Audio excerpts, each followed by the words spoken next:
ప్రయాణికుల భద్రత రద్దీ దృష్ట్యా రాబోయే రోజుల్లో 750 కొత్త బస్సులు కొనుగోలు చేయాలని నిర్ణయించినట్లు ఆర్టీసీ ఎండీ సురేంద్రబాబు తెలిపారు. విజయనగరం జోన్ పరిధిలోని ఈడీ, ఆర్ఎం, డిపో ప్రబంధకులతో ఆయన సమీక్ష నిర్వహించారు. ఆక్యుపెన్సీ శాతం, కేఎంపీఎల్ తదితర విషయాలలో ఆర్టీసీ జాతీయ స్థాయిలో గుర్తింపు పొందిందని ఆయన తెలిపారు. ఆర్టీసీ నష్టానికి కారణం ఇంధనం, విడిభాగాల ధరల పెరుగుదలే తప్ప సిబ్బంది పనితీరు కాదని అన్నారు.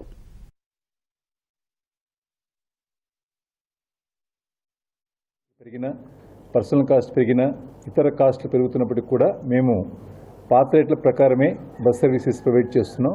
దానివల్ల వస్తున్న లాసులు తప్ప ఆర్టీసీ పనితీరు వల్ల వస్తున్న నష్టాలు కావన్నమాట. ఆర్టీసీ పర్ఫార్మెన్స్ మెజర్ చేసేటువంటి ఏ పారామీటర్ చూసినా కూడా ఏపీఎస్ఆర్టీసీ మొత్తం దేశవ్యాప్తంగా ఉన్నటువంటి ఆర్టీసీ అన్నింటిలో కూడా టాప్ 3లో ఉంది. ఇవాళ ఆక్యుపెన్సీ రేషియో ఆల్మోస్ట్ 78% ఉంది మొత్తం రాష్ట్ర వ్యాప్తంగా కూడా.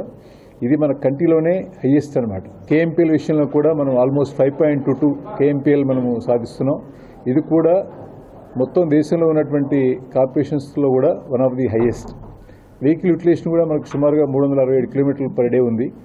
ఈ పారామీటర్లో కూడా మనము టాప్ 3లో ఉన్నాం. సో టెక్నికల్గా మనము దాన్ని నష్టం కింద చూపెట్టినప్పటికీ ఆర్టీసీ సిబ్బంది పనితీరు అత్యుత్తమంగా ఉందంటూ ఏమాత్రం సందేహం లేదు.